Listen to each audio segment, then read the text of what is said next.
जब मैं दिल्ली आया था 1990 में, मैं हरियाणा के एक शहर से, भिवानी से दिल्ली आया था पढ़ने के लिए।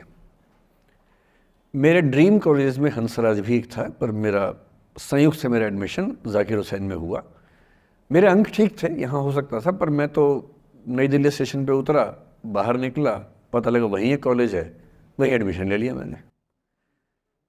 तो लोगों ने कहा कि यार कैंपस बड़ा अच्छा होता है। मैंने, अरे क्या फ़र्क पड़ता है, कॉलेज कॉलेज होता है, छड्डो, यही छड्डो में सिखाने आया हूँ आप लोगों को। ये ठीक है, स्टेशन से निकले वहीं कॉलेज है, मैंने घर जाना होगा तो आराम से कॉलेज से निकल जाएंगे, क्या रखा कैंपस में।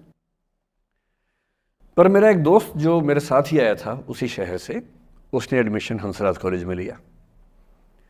मैं और वो स्कूल के डिबेटर्स थे, डिबेटिंग में हम लोग स्कूल टाइम से काफ़ी एक्टिव थे। डीयू में आए तो यहाँ भी एक्टिव रहे। डीयू में मैंने करीब 5 साल डिबेटिंग की और मेरा ख्याल है कि लगभग 300-400 डिबेट्स मैंने जीती होंगी डीयू में, कुछ हारी भी होंगे, लेकिन मैंने खूब डिबेट, वो मेरा दरअसल दाना पानी था, रोजी रोटी मेरी वही थी कॉलेज के दिनों में। घर से पैसे मैं लेता नहीं था, मिलते भी नहीं थे, लेना क्या था, मतलब ऐसी स्थिति भी नहीं थी उस समय मेरे घर में कि मिल सके। तो डिबेटिंग मेरा रोजगार था, एम्प्लॉयमेंट था, मेरा उससे काम चल जाता था आराम से। उसका भी चल जाता था, वो हंसराज से था, मैं जाकिर हुसैन से था। हम खूब डिबेट्स में मिलते थे। अक्सर ट्रॉफी या तो हम जीते थे या वो जीतता था, कोई भी जीते रूम पे ही आती थी, क्योंकि हम रूममेट्स थे, एक साथ ही रहते थे।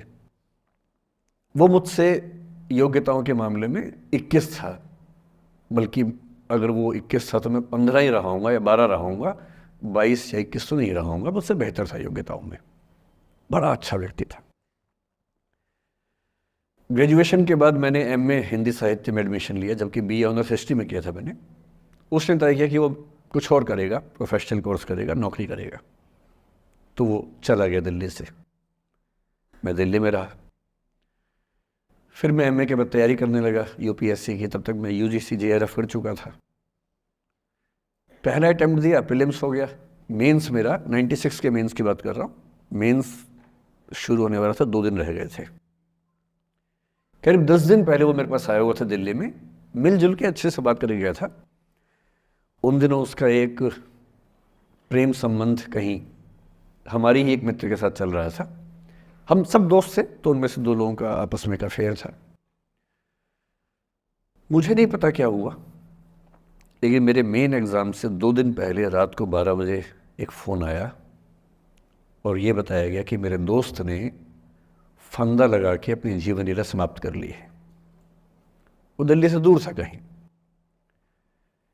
और जिस व्यक्ति के बारे में मेरी राय ये थी कि उतना जीवट वाला व्यक्ति कोई हो नहीं सकता, जो ज़िंदगी से हार सकता ही नहीं, जिसके होने से कई लोग हमेशा जीता हुआ महसूस करते हैं, वो चुपचाप एक बंद कमरे में ज़िंदगी से हार गया। मैं आज तक नहीं समझ पाया कि ऐसा कैसे हुआ। बाद में टटोला, उसके पेरेंट्स से बात हुई, भाई से बात हुई, उन्होंने उसकी याद में एक सोशल वर्क शुरू किया ताकि किसी और बच्चे को ऐसा ना करना पड़े। तो जो हल्का हल्का अनुमान हुआ वो है कि शायद कुछ ऐसा था रिलेशनशिप में जो नहीं संभल पाया था,